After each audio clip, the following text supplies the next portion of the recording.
सुंदर श्री अम्बे महारानी की जय। काशी विश्वनाथ भगवान की जय। गौरा महारानी की जय। श्री गणेश जी महाराज की जय। सरस्वती मात की जय। खेड़पति सरकार की जय। कुबरेश्वर महादेव की जय। संत सद्गुरुदेव गौ माता की जय। चिंता संतान हंतार यत्पदान्येनवा शयनं तनीन्द्याचार्याणां प्रणमामि। यदनुकृतो जन्तु वा सर्वदुःखातिगो भवेत् तमं सर्वदा वन्दे श्रीमद्वल्लभनन्दनम्। अज्ञानतिमिरागास्य ज्ञानजयशलाकया चक्षुरुन्मीलितेन तस्मै श्रीगुरवे नमः। नमामि हृदयेश्वरस्य लीलाचरब्धीशयनं लक्ष्मीसहस्रनाम्नि स्वाभिमानं कलानिधिं। चतुरभीष्वचतुरभीष्वचतुरभीष्वचतुरस्तमा श्रुजायते योऽसौ पञ्चदा हृदये नमः। बोल विश्वनाथ भगवान की जय। ओम नमः शिवाय। ओम नमः शिवाय। ओम नमः शिवाय। ओम नमः शिवाय। नमः शिवाय।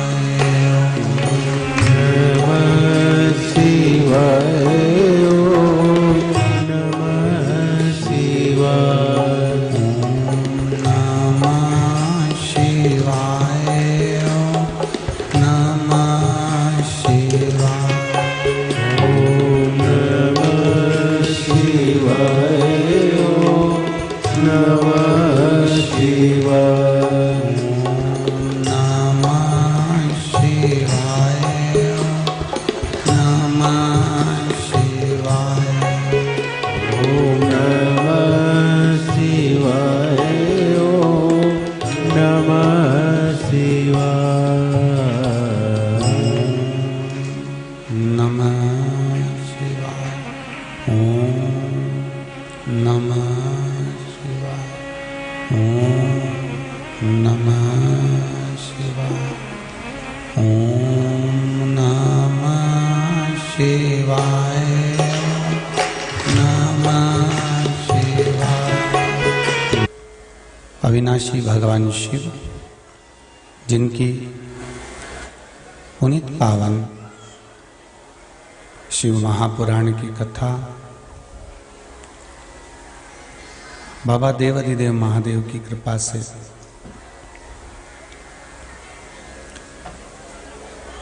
श्रवण करने का सौभाग्य अपन सभी को प्राप्त हुआ है। शिव नवरात्रि में भगवान शिव की कृपा, दया, उदारता यजमान परिवार श्री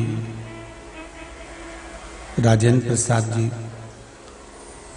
श्रीमती सुमन जी मोदी, श्री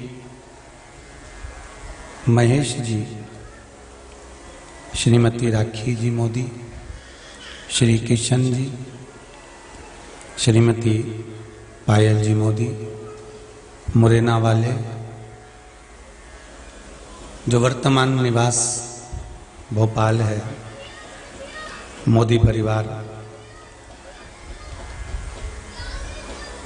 भगवान शिव ओगड़दानी त्रिकालदर्शी कैलाशी अविनाशी शिव की कृपा से, उदारता से, दया से देवाधिदेव महादेव की पावन शिव महापुराण की कथा श्रवण करने का सौभाग्य आस्था चैनल के फेसबुक और यूट्यूब के माध्यम से अपन सभी को प्राप्त हुआ है।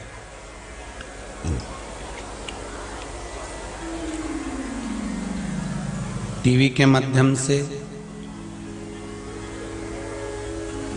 या फेसबुक यूट्यूब के माध्यम से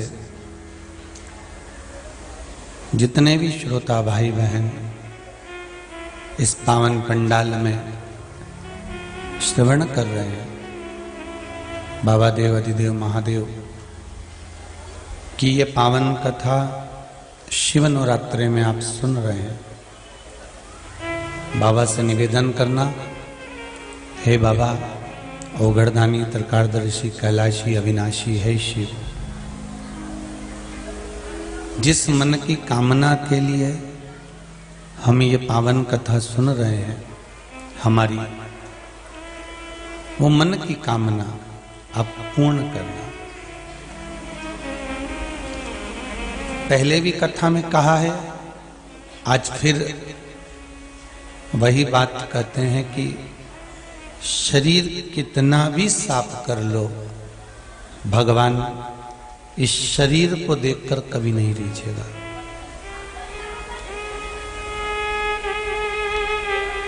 मेरा भगवान, मेरा भोलेनाथ, मेरा शंभु, त्रिकालदर्शी कैलाशी अविनाशी शिव अगर रीझता है तो निर्मल मन सो मोहि पावा, मोहि छल छिद्र कपट ना भावा।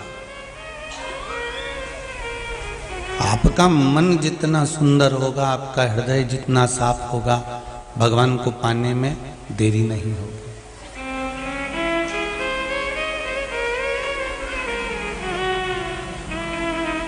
कोई एक पशुपति व्रत करता है और उसका काम हो जाता है,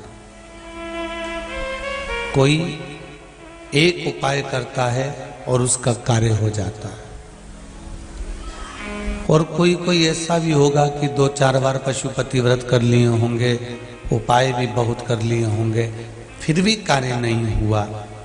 तो विचार करिएगा कि अगर 50 लोग पशुपति व्रत करे हैं और उसमें से अगर 45 का कार्य हुआ और 5 जो बचे हैं उसमें अगर अपन हैं तो कारण क्या हो सकता है?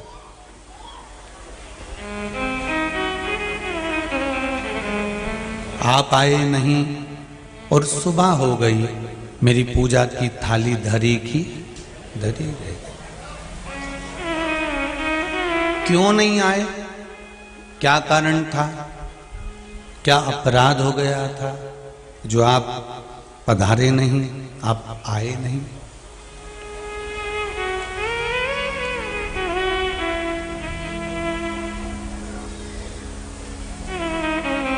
महाराज, मीराबाई ने एक बार में दूध का कटोरा उठाया और वो भगवान के मुख से लगाया और भगवान उस दूध को गटर गटर कर कर पी गए।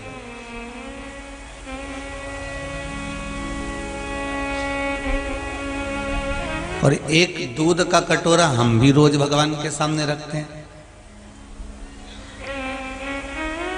एक माखन का गोला, मिश्री, 56 भोग हम भी भगवान के सामने रखते हैं। फिर मीरा की सुन ली, हमारी क्यों नहीं सुनी? जब भगवान मीरा की सुन सकते हैं तो हमारी क्यों ना सुने?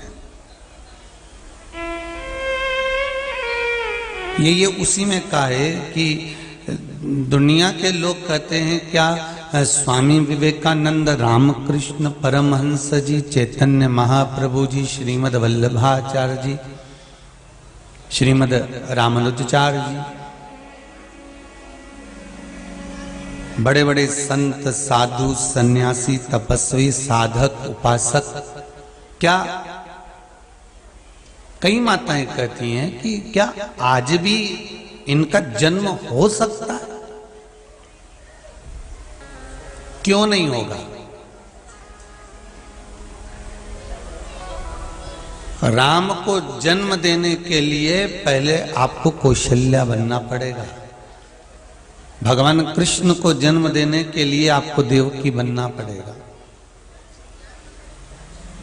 भगवान ब्रह्मा, विष्णु और महेश को घर में झूला झूलाने के लिए आपको अनसुईया बनना पड़ेगा।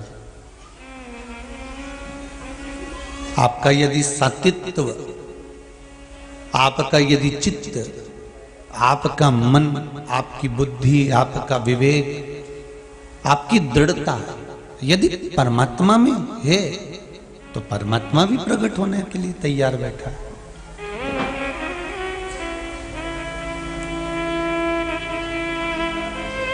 महाराज, भगवान तो कब का तैयार बैठा है कि मेरे को पृथ्वी पर जाना है। मृत्यु लोक में आने के लिए कौन मना करेगा? पर कई बार मृत्यु लोक में देवता आना भी नहीं चाहते हैं। अगर माता के गर्भ से जन्म लेना है तो नहीं आना चाहते, क्योंकि दुनिया का सबसे बड़ा नरक ही गर्भ है। रक्त में, पित्त में, मांस के लोथड़े में वो पड़ा हुआ है, और अंदर जब माँ गर्म भोजन कर रही है तो वो उसको लग रहा है, तीखा भोजन कर रही है माँ तो उसको लग रहा है, थोड़ा कड़ली वस्तु अगर माँ ने पाली तो उसको चुभ रहा है। माता के गर्भ में भगवान आना नहीं चाहते। भगवान ये जरूर कहते हैं कि मैं मृत्यु लोक में आ जाऊं, मैं तुझसे मिलकर चले जाऊं, मेरा प्रागट्य हो जाए, पर गर्भस्थ ना हो।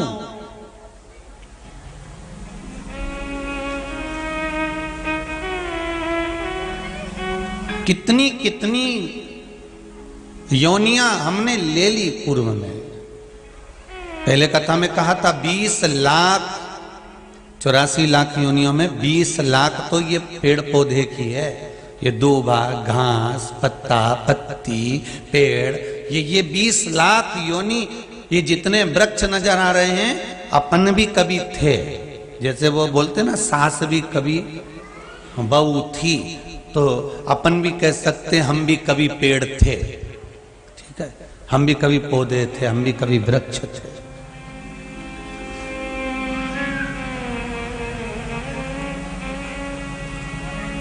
और वृक्ष होने पर भी हम भगवान से कहते थे, जैसे अभी भी हम भगवान से कहते हैं भगवान हमारा यह कार्य कर दो। वृक्ष की योनि 20 लाख, और वृक्ष की योनि पाने पर भी हम भगवान से कहते थे कि हमें आम का पेड़ मत बनाना, हमें इमली का पेड़ मत बनाना, हमें आंवले का वृक्ष मत बनाना, हमें नींबू का पेड़ मत बनाना, हमें तुम आंवले का वृक्ष मत बनाना, हमें तुम अंगूर का पौधा मत बनाना, आप तो हमको कांटे वाला पौधा बनाना। भगवान पूछते थे क्यों? क्योंकि आम का पौधा बना दोगे तो लोग पत्थर मारेंगे, इमली का पौधा बना दोगे तो लोग पत्थर मारेंगे, और यदि आप फलदार पौधा बना दोगे तो लोग हमें नोचेंगे, हम पर चढ़ेंगे, हमको तोड़ेंगे, खींचेंगे, हाथ पैर तोड़ जाएंगे। ये पेड़ों की जो डालियां टूटती है ना, ये रोती हैं साहब। अरे कभी मौका मिले तो गरुड़ पुराण सुनो तो, कि वृक्ष की योनि क्यों मिलती है, किस लिए प्राप्त होती है। अगर हमने अपनी जिंदगी में किसी का हृदय दुखाया है, हमने जीवन में किसी का मन दुखा दिया है, हमने जीवन में किसी के लिए अपशब्द कह दिया और उसका हृदय टूट गया, हमने किसी को धोखा दे दिया, हमने किसी के साथ छल कर दिया, हमने किसी के साथ बेईमानी कर दी, हमने किसी के साथ कपट कर दिया और उसका हृदय टूट गया, तो जितनी बार हमने किसी के हृदय को तोड़ा है, वृक्ष की डाली भी बनकर हमें भी उतनी बार टूटना पड़ता है। अब आप कहोगे गुरुजी ये बताओ गुरुदेव, मनुष्य को दुख आता है तो रोता है, क्या पेड़ पौधे भी रोते हैं? वृक्ष भी रोता है? अरे भाई, कोई कहे कि चींटी रोती है, क्यों नहीं रोती? जरा सा चींटी को मारने के लिए बस उंगली लगाना, जरा सी उंगली उस चींटी के पास लगाना, चींटी धड़ धड़ भागेगी, एकदम घबरा के इधर उधर भागेगी। चींटे को पकड़ने का प्रयास करो, चींटा भागता है। झिंगुर को पकड़ने का प्रयास करो, झिंगुर भागता है। माठा का जू, उसको भी पकड़ने का प्रयास करो तो वो जू भी भागता है। पतंगे को पकड़ने का प्रयास करो तो पतंगा भी भागता है। पक्षी को पकड़ने का प्रयास करो तो पक्षी भी भागता है। एक जानवर को पकड़ने का प्रयास करो, कुत्ता का बच्चा को भी पकड़ने का प्रयास करो तो वो भी भागता है। मतलब उसको यह महसूस होता है कि मैं मर जाऊंगा।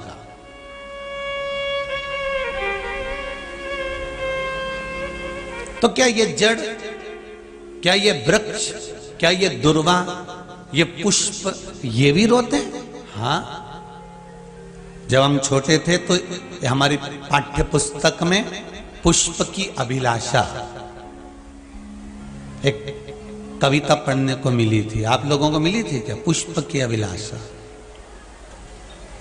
अब वो इतना ध्यान तो है नहीं, परंतु थोड़ा बहुत ध्यान है कि फूल की अभिलाषा है कि मैं ना यहाँ चढ़ूं ना वहाँ चढ़ूं, ना मैं देव पर ना मैं कहीं नेता पर। ऐसे ही है ना उसमें, अगर मैं चढ़ूं तो वहाँ चढ़ूं जिस पथ पर कोई वीर सैनिक जा रहा। ये पुष्प की अभिलाषा, जिस कवि ने उसको लिखा होगा, अपनी पुष्प की अभिलाषा को प्रकट करा होगा, उस कवि ने भी पुष्प से कितना प्रेम किया होगा वो देखा जाए। कोई किसी पर अगर कुछ चीज लिखता है तो पहले उससे प्रेम करता है तब तो लिखता है। कोई ऐसे ही लेटर लिख देगा क्या? ऐसी पत्र लिख देगा क्या? पहले स्नेह करा होगा तब तो पत्र लिखा। एक बेटी ने अपने पिता को पत्र लिखा तो पिता से बेटी का स्नेह होगा। एक बाप ने अपने बेटे को मैसेज करा तो बाप का बेटे के प्रति प्रेम होगा। एक पत्नी ने पति को कोई पत्र लिखा तो पत्नी का पति के प्रति कोई प्रेम होगा। भाई भाई के लिए लिख देता है, देवरानी जेठानी के लिए लिख देती है। एक पत्र प्रेम अगर है, मतलब उसके प्रति उसका समर्पण है, तभी तो लिखा गया है, तब तो राइट करा गया है, तभी तो लिखा है उसको।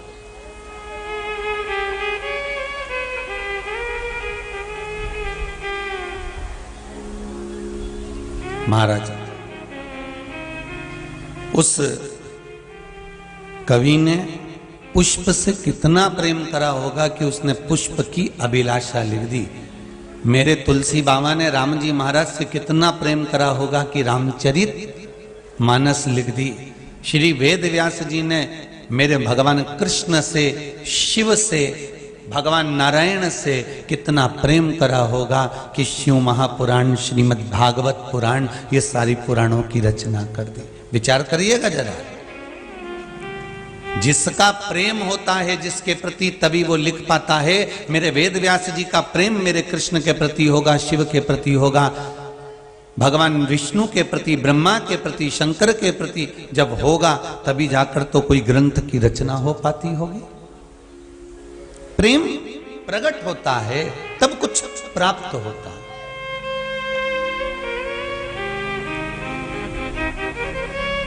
एक बहुत अच्छा बगीचा, बहुत जोरदार की रचना हो पाती होगी। प्रेम प्रकट होता है तब कुछ प्राप्त होता है।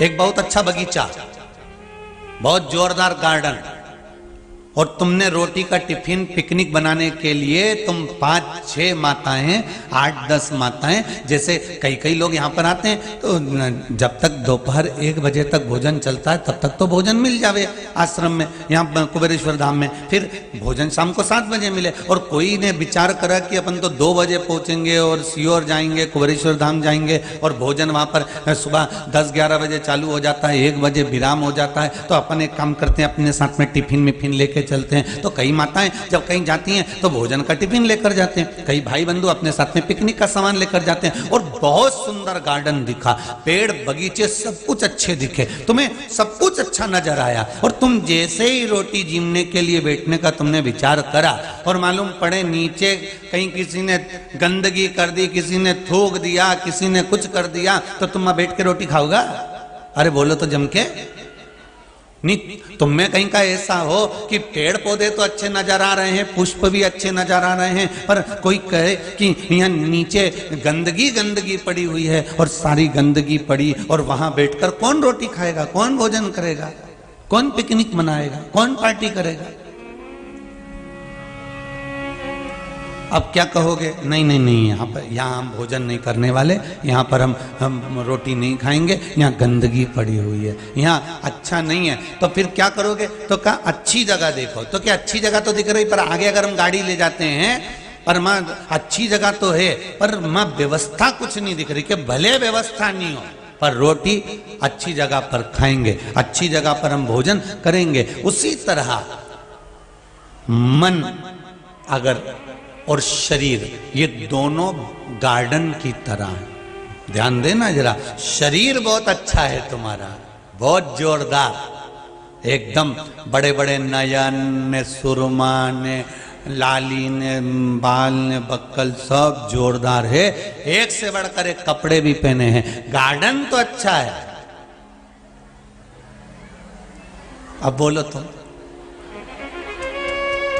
जमीन भी तो थोड़ी सी ठीक नजर आना चाहिए, क्योंकि भोजन तो वहीं करना है, भोजन तो वहीं करोगे ना। किसी बेटी से पूछना, किसी बेटी से पूछना कि बेटी बहुत बड़ा घर देखा है तेरे लिए, और तेरा विवाह जहां हो रहा है बहुत बड़ा परिवार है, बॉस 3-3 पेट्रोल पंप, 2-2 4-4 फैक्ट्रियां, और तेरा पति ये इंजीनियर ने, ये डॉक्टर ने, ये कलेक्टर ने, ये एसपी ने, डीएसपी, बेटी तेरा पति मिनिस्टर ने, ये, और बेटी का ब्याह कर दिया, बंगला भी बड़ा है, गाड़ी भी ढेर खड़ी हुई है, फैक्ट्रियां भी हैं, और वो सब कुछ है उसके घर में, और बेटी मालूम पड़े अंदर से भीतर से कहीं पति आता कुछ कहकर चले जाता, कहीं सास आती कुछ कहकर चली जाती, ससुरा आता कुछ कहकर चले जाता, देवर जेठ आते कुछ कहकर चले जाते, ननंद आती तो मुंडा फुला के चली जाती।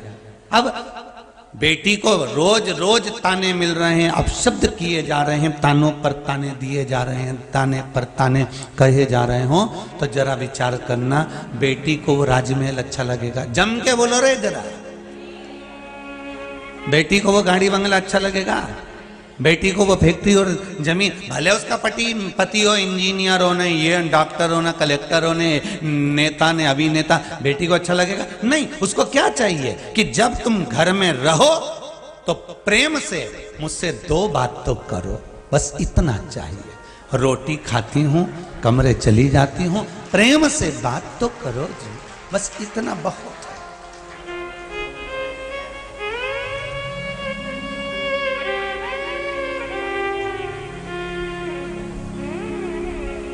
रोटी खाने बैठी और इतने में घर में 2-4 जगदम्बा गजगजाती जोरदार, कोई इधर से घंटाल बजाए, कोई इधर से गरुण घंटी बजाए, तो अब बोलो भोजन भाएगा?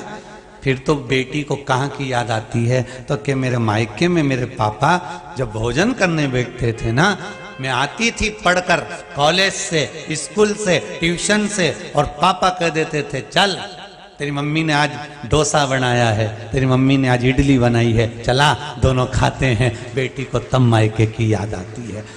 क्यों?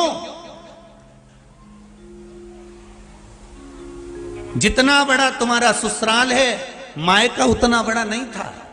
मायका छोटा सा मकान था, टीन का मकान था, पापा थोड़ी सी तनख्वाह लाते थे, नौकरी कर कर आते थे, पर बेटी को वो छोटा सा झोपड़ा, टूटा हुआ घर, कवेलू का मकान, टीन का मकान, और नीची गाड़ियां तो पैदल चली जाती थी, तो भी मायके में जो सुख था बेटी को वो बंगले में नहीं मिल पा रहा था, क्योंकि वहां प्रेम की वाणी नहीं मिल पा रही थी, प्रेम के शब्द नहीं मिल पा रहे थे, प्रेम की वाणियां बेटी को नहीं प्राप्त हो पा रही थी, प्रेम की वाणी बेटी को नहीं मिल रही थी।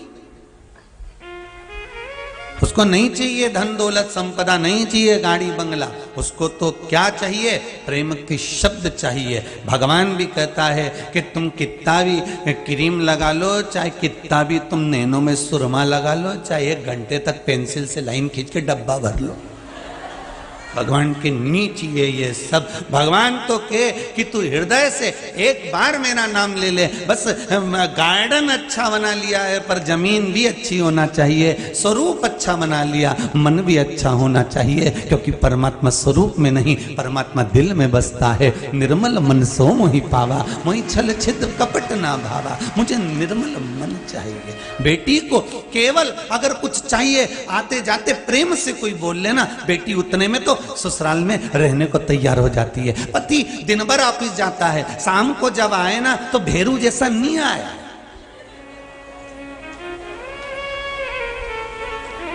पति जब घर पर आए तो शंकर जैसा है। शंकर कैसे कि कंठ पर विष भरा हुआ है पर सिर पे गंगा की धार बह रही है और चेहरे पर मुस्कुराहट है। तुम्हारी फैक्ट्री में क्या हो रहा है, तुम्हारे ऑफिस में क्या हो रहा है, तुम जनता तुमको क्या कह रही है, तुम कितने गुस्से में हो, ये क्रोध का विष तुम्हारे कंठ पर भले भरा हुआ हो, पर घर में जब आना तो सिर पे शंकर जैसी गंगा लेकर आना, एकदम शांत होकर, शीतल होकर, ठंडे होकर आना।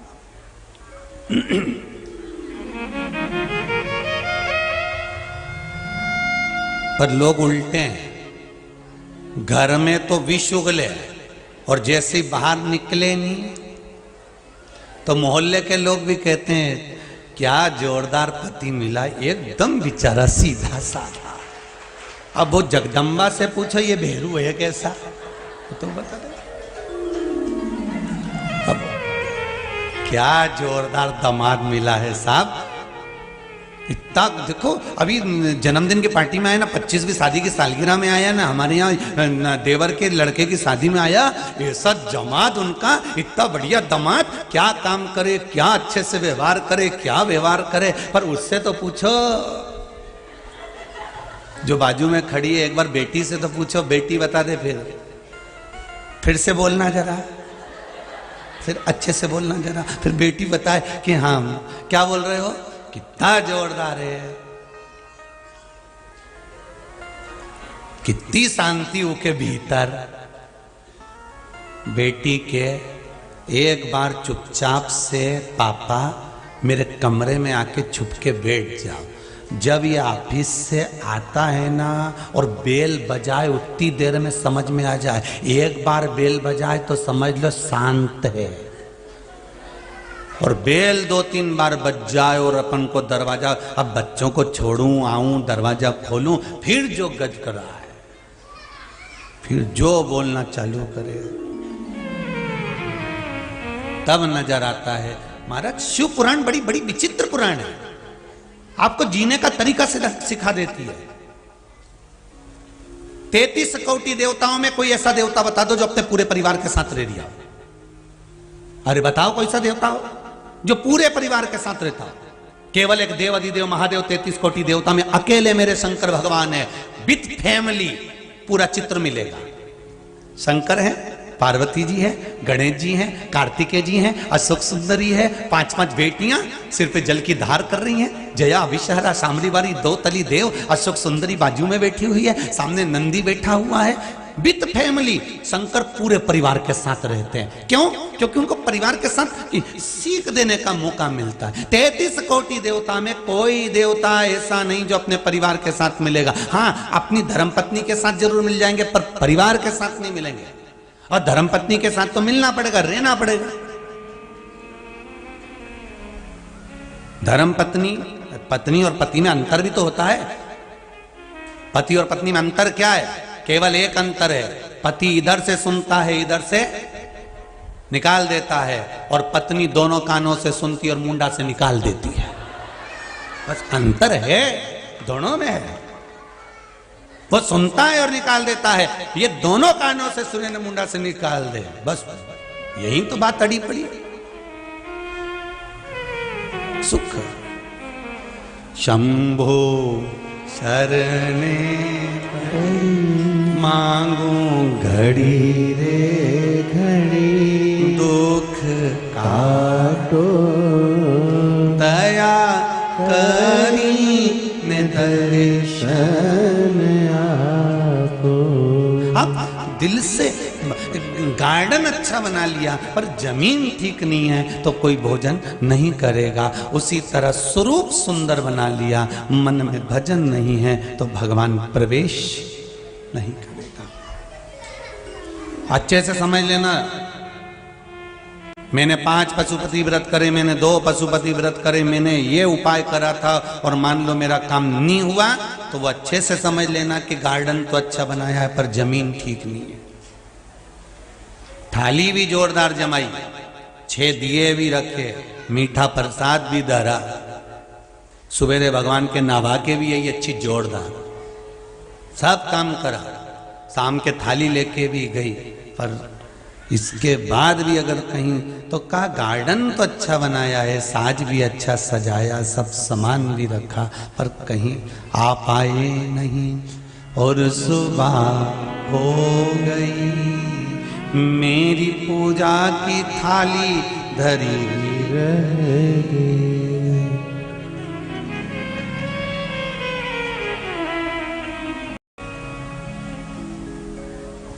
दिल से आप रिझाओ तो सही, आप मन से उसको पुकारो तो सही। आप एक बार दिल से कभी भगवान की सेवा करने जाओ, अर्चना करने जाओ, शंकर भगवान को 1 लोटा पानी चढ़ाने जाओ। आप पशुपति व्रत भी कर रहे हो, आप कोई उपाय भी कर रहे हो, आप कुछ भी कर्म कर रहे हो, उसमें समर्पण मूल होना चाहिए। ये पत्रों में लिखा, जितने पढ़े हैं ये हैं। एक पत्र में देखो,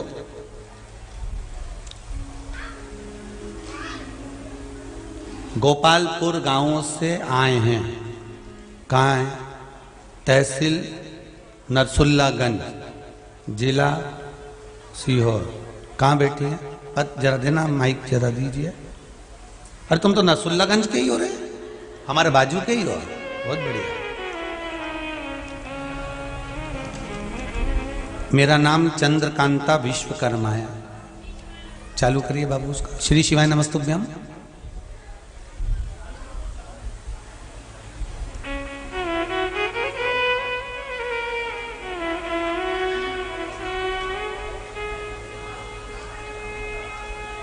श्री शिवाय नमस्तुभ्यम।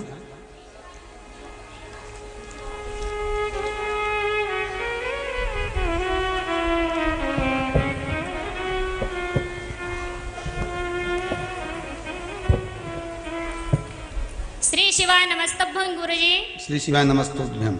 मेरा नाम चंद्रकांता विश्वकर्मा, मैं ग्राम गोपालपुर, तहसील नरसुल्लागंज और जिला सीहोर से हूँ। जय हो। दमदारी आवाज में भगवान की कृपा, भगवान ऐसी कृपा बनाकर रखे मेरी माताओं को। बस इतनी। आपने बहुत सुंदर पत्र में लिखा है। हाँ गुरुजी, जो श्रावण मास में अपन ने चतुर्दशी पे, शिवरात्रि पर अभिषेक करा था और काली मिर्च चढ़ाई थी जी, जो दुनिया के लोगों को बहुत लगी, लेकिन उसी काली मिर्च का उपाय करके मेरे बच्चे का कंपटीशन एग्जाम में यूपी में काशी विश्वनाथ में सिलेक्शन हुआ। बधाई हो, बधाई हो, बधाई हो, बहुत बहुत बधाई। हाँ। अरे वो दुनिया के, आपने लिख दिया, हाँ बोल भी दिया, दुनिया के लोगों को काली मिर्ची बहुत लगी, पर वो काली मिर्ची शिव जी ने मेरा काम कर दिया। जय गुरु जी। बैठ जाइए। श्री शिवाय। श्री नमस्तुभ्यम। नमस्तुभ्यम।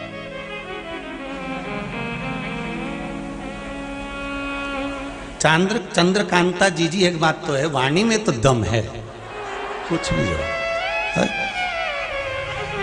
और लिखा भी बहुत जोरदार है कि दुनिया के लोगों को वो काली मिर्ची बहुत लगी, पर हमने जब शिव जी को चढ़ाई तो मेरा बेटा उस काली मिर्ची का बल ऐसा रहा कि कंपटीशन एग्जाम में हो गया और वो भी काशी विश्वनाथ की नगरी में पहुंच गया।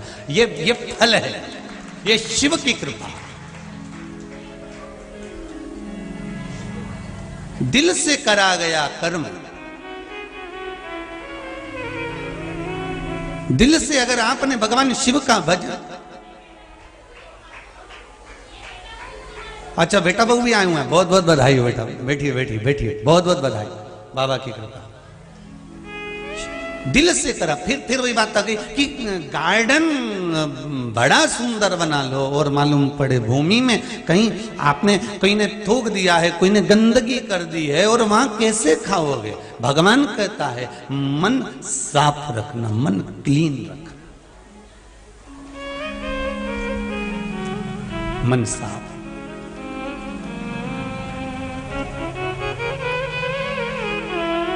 और यदि मन साफ है, मन में निर्मलता का भाव है, तो शिव मिलता जरूर है।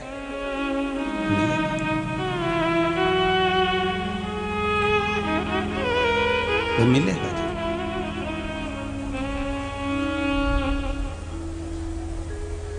छोड़ता नहीं है वो। एक बात बहुत अच्छे से समझ लेना, आपका काम नहीं होगा तो आप एक देवता को छोड़ोगे, दूसरे देवता के पास पहुंच जाओगे, दूसरे देवता को छोड़ोगे, तीसरे के पास पहुंच जाओगे, तीसरे को छोड़ोगे, चौथे के पास पहुंच जाओगे। पर शिव महापुराण की कथा कहती है, एक कुएं में अगर पानी नहीं निकल रहा है, फिर दूसरा कुआं खोदा, 50 फीट 60 फीट 100 फीट उसको खोद लिया, फिर तीसरे को खोदा, उसको भी 50 फीट खोद लिया, चौथे को खोदा, उसको भी 50 फीट खोद लिया।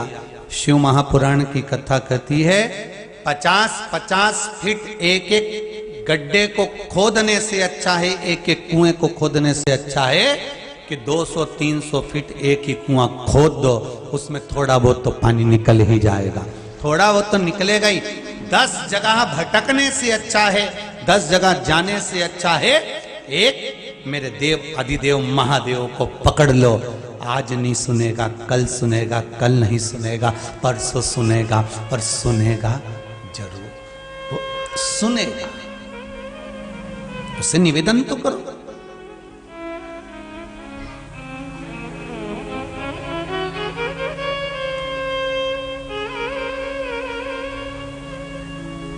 उसके निवेदन को स्वीकार तो करो।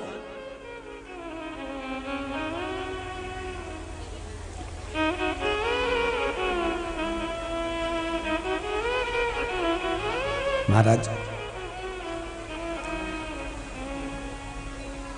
भटकना नहीं है हमें अगर शंकर की आराधना, आप तेरे मंदिर में आना मेरा काम है और मेरी बिगड़ी बनाना तेरा काम। आप तो उसके दरवाजे जाते रहो। कोई कहे गुरुजी हमारा काम नहीं हो, तभी बिल्कुल जाइए।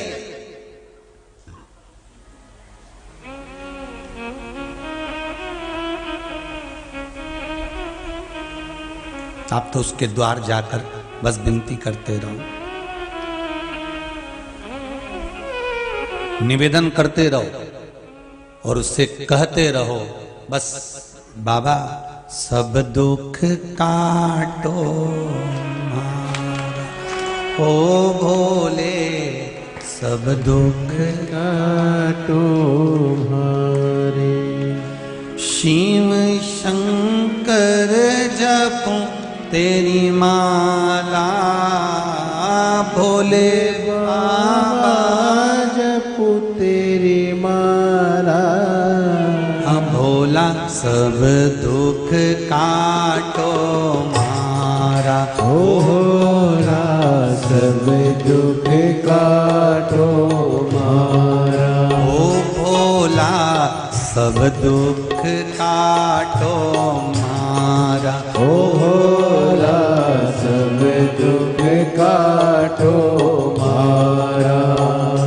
शिव शंकर जपो तेरी माला, शिव शंकर जपो तेरी माला।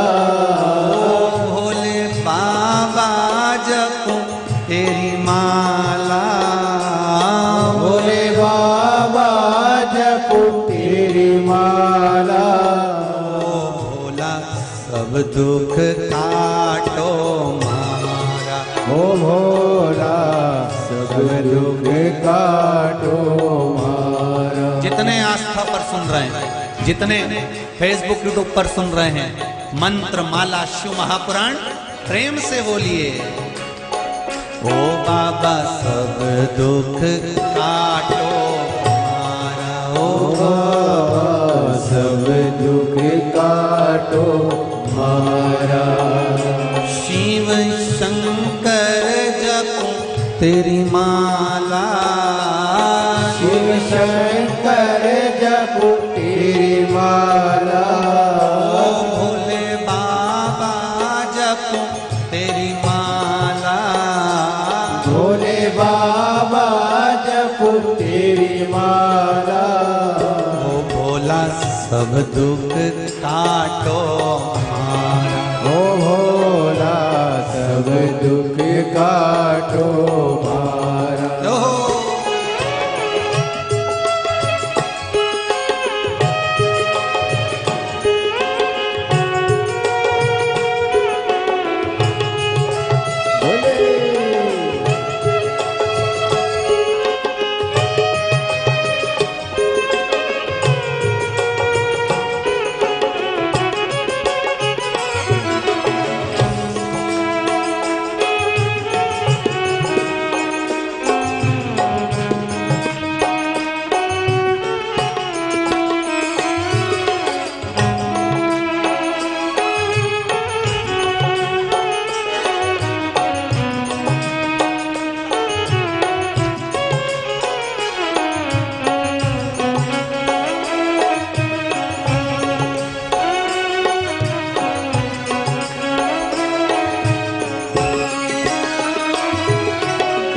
वैश्य है मंगल मंगलकारी, वैश्य है मंगल मंगलकारी। ओ वैश्य है मंगल मंगलकारी, वैश्य है मंगल मंगलकारी। अवधूत रूप तुम्हारा, अवधूत रूप तुम्हारा। ओ अवधूत रूप तुम्हारा, अवधूत रूप तुम्हारा। ओ भोला सब दुख काटो मारा, ओ भोला सब दुख काटो मारा। ओ भोला सब दुख काटो मारा, ओ भोला सब दुख काटो मारा। शिव शंकर जपो तेरी माला, शिव शंकर जपो तेरी माला। ओ भोले बाबा जपो तेरी माला, ओ भोले बाबा जपो तेरी माला। भोला सब दुख काटो मारा, ओ भोला सब दुख काटो मारा। जय हो।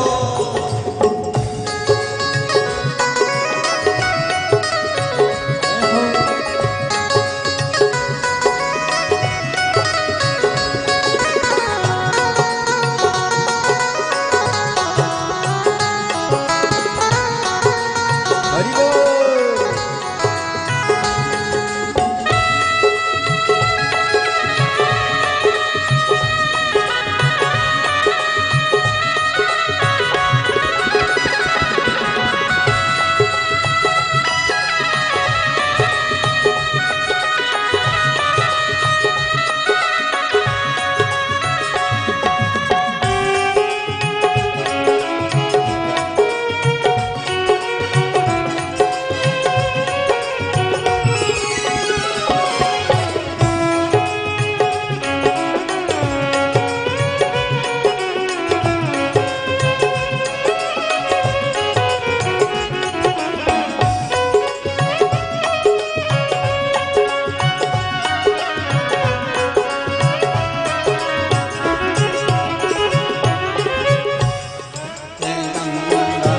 तख पे चंदा शीश पे गंगा, मस्तक पे चंदा, शीश पे गंगा मस्तक पे चंदा, शीश पे गंगा मस्तक पे चंदा, शमशान वासी हमारा,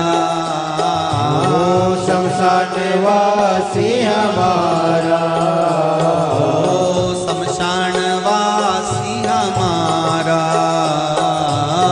शमशान वासी हमारा, भोला सब दुख काटो मारा, ओ भोला सब दुख काटो मारा, ओ भोला सब दुख काटो मारा, ओ भोला सब दुख काटो मारा, ओ भोला सब दुख काटो मारा, ओ भोला सब दुख काटो मारा। शिव शंकर जपो तेरी माला, शिव शंकर जपो तेरी माला, भोले बाबा जपो तेरी माला, भोले बाबा जपो तेरी माला, भोला सब दुख काटो मारा, ओ भोला सब दुख काटो मारा, ओ भोला सब दुख काटो मारा, ओ भोला सब दुख काटो मारा, ओ भोला सब दुख काटो मारा, हे दुख काटो मारा, भोला सब दुख काटो मारा, हे भोला सब दुख काटो मारा। हर हर महादेव भगवान से प्रार्थना करा करो कि भगवान हे शिव ओगड़दानी त्रिकालदर्शी कैलाशी अविनाशी शिव, इस मन को भगवान के श्री चरणारविंद में समर्पित करने का प्रयास कर।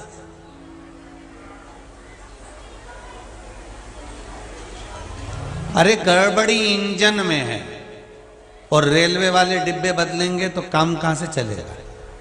बोलो सही है कि गलत है? ट्रेन आगे बढ़ेगी क्या? गड़बड़ी काहे में है? इंजन में। और बदल क्या रहे हो? डिब्बे। तो डिब्बे से होना जाना क्या है? अगर इंजन बदल दोगे तो डिब्बे बदलने की जरूरत है? बदल क्या रहे हो? डिब्बे। उसी तरह दोष किसको देती है दुनिया? नेत्रों को। इसने गलत देख लिया। मोबाइल लेके बैठे हो, आंखें देख रही है मोबाइल में, गलत चीजें देख रही है ये आंख। इसमें सबसे बड़ा दोष किसका है? आंख का कि मन का? मन ने कहा कि हाथों से कि इसको खोलो और ये व्हाट्सएप खोलना है और ये देखना है। गड़बड़ है ये इंजन।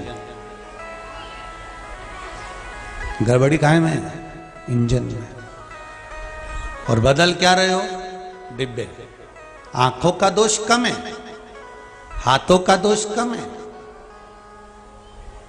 वाणी का दोष कम है, श्रवण शक्ति का दोष कम है।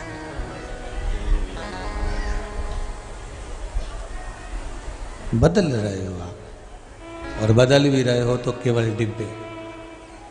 दुनिया के लोग आंखों को दोष देते हैं कि ये नेत्र बेकार हैं, ये हाथ बेकार हैं, ये चरण बेकार हैं, पर सबसे बड़ा दोषी अगर कोई है तो ये मन है। ये मन कहता है तब इंद्रियां शिथिल होती, ये मन कहता है तब ये इंद्रियां भगती।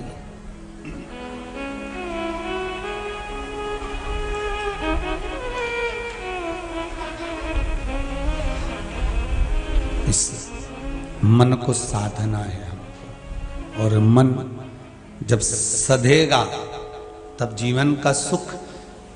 फिर 2 बार या 3 बार पशुपति व्रत नहीं करना पड़ेगा। अगर मन सद गया और मन अगर भगवान में लग गया तो केवल 1 बार पशुपति व्रत किया और बाबा ने वो काम कर दिया। चलो और सरल भाषा में समझो। कभी कभी घर की माँ, घर का पिता, घर का पति, पत्नी, बेटी, बेटा, घर की बहू, पोता, पोती, कोई ना कोई महाराज जब कोई बात कहते थे तो वो बात एकदम सिद्ध हो जाती थी, एकदम सही हो जाती थी। आपके साथ में भी हुआ होगा ऐसा? हुआ है कभी कि घर का कोई व्यक्ति बोलता था और उनकी बात एकदम सही हो जाती थी? तो कहते थे हमारी अम्मा बोलती थी, हमारी माताजी बोलती थी, हमारा भाई बोलता था, हमारा पत्नी बोलती, हमारा पति बोलता था, तो ये बात एकदम सही हो जाती थी। उसका कारण क्योंकि उसके मन में पाप नहीं होता था, छल नहीं होता था, तो वाणी से जो निकलता था वो एकदम सही हो जाता था।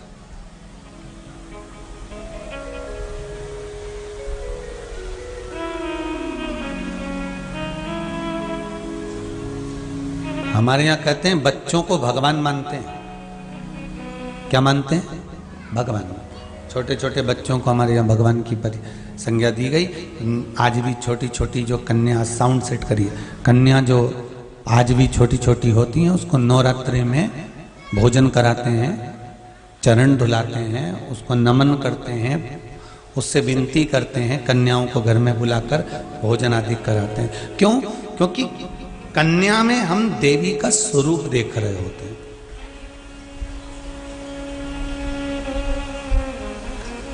बच्चों में हम भगवान का स्वरूप देख रहे होते हैं।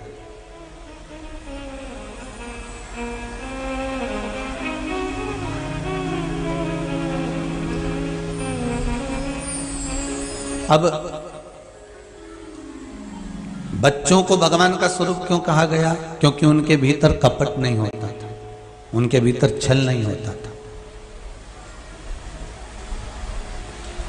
और यदि उनके भीतर छल प्रकट हो गया, जब उनकी अवस्था बढ़ती गई, उनके भीतर ये भाव उत्पन्न होने लगा कि हाँ ये जमीन मेरी है, ये जायदाद मेरी है, ये संपदा मेरी है,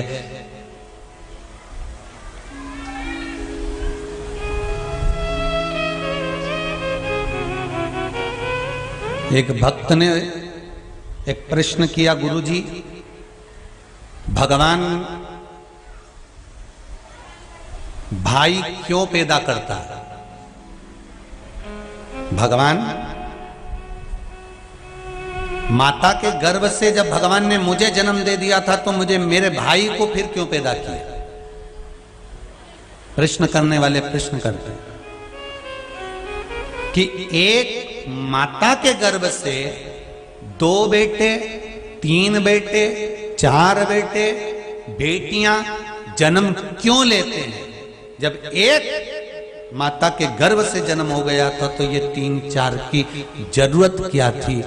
तो किसी ने भगवान से भी प्रश्न किया तो भगवान ने कहा भाई बहन इसलिए दिए जाते हैं कि तुम्हारे जीवन में, मनुष्य की देह में जब विपदा आए तो ये उसको बांटे।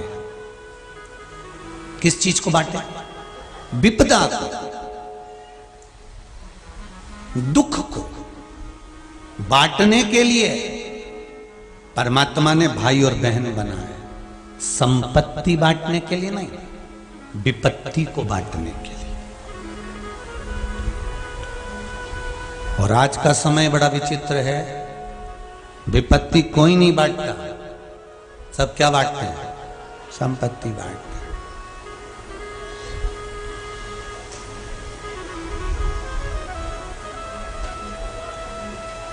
पर माता पिता के गर्भ से अगर बच्चों का जन्म हुआ है, 1 भाई, 2 भाई, 3 बहन, 4 बहन अगर जन्मी है, प्रकट हुई है, तो ये विपत्ति को बांटने के लिए, संपत्ति के लिए नहीं।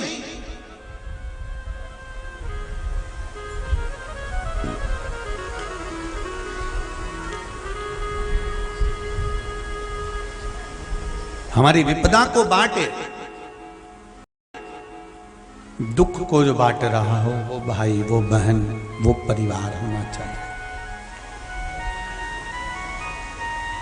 एक बात बहुत अच्छे से कहेंगे मोदी जी, आपका पूरा परिवार यहाँ बैठा है, भाई बंधु सब कथा को सुन रहे हैं, उसका लिए आपको भी धन्यवाद है और बाबा भोलेनाथ जी को भी धन्यवाद है। कम से कम परिवार के लोग एक साथ बैठकर, सभी भाई बंधु बैठकर कथा का रसास्वादन तो कर रहे हैं, सुख का आनंद तो ले रहे हैं। जो विपदा को बांटे, विपत्ति को बांटे, वो भाई। संपत्ति माता के गर्भ से जन्म लिए और माँ बाप की जो दौलत है वो तो आदि मिलना ही है, भले वो कैसे भी मिलेगी, मिलेगी, किसी भी रूप में मिले वो मिलेगी, भले वो तुमसे मिल जाए चाहे अदालत से मिल जाए, पर विपत्ति बांटने का जब समय आए तब भाई बंधु कुटुंब कबीला बहन भाई सब एक जगह पर एकत्रित हो जाएं और कहें तो चिंता मत करना, अब हम तेरे साथ में खड़े हैं, भले होगा जो देखा जाए। विपत्ति को जो बांटे, संपत्ति महाराज गड़बड़ी इंजन में है, बदल डिब्बे रहे हैं। और सरल भाषा में समझ लीजिए, मरा हुआ कुत्ता पड़ा है और तुमने एक बार आंखों से देख लिया, मन नहीं लेकर गया था कुत्ते के पास, मरे हुए के पास, पर आंख ने देख लिया, आंख ने देख लिया, मन तक पहुंचा दिया, मन तक पहुंचा दिया तो मन ने कह दिया अब मत देखना।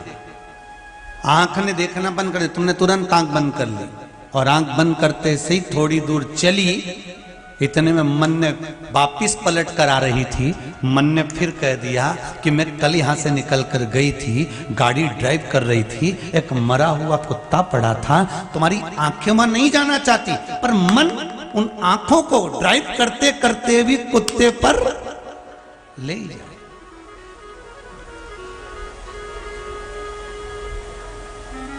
गलती इंजन की है, दोष डिब्बे को दिया जा रहा है।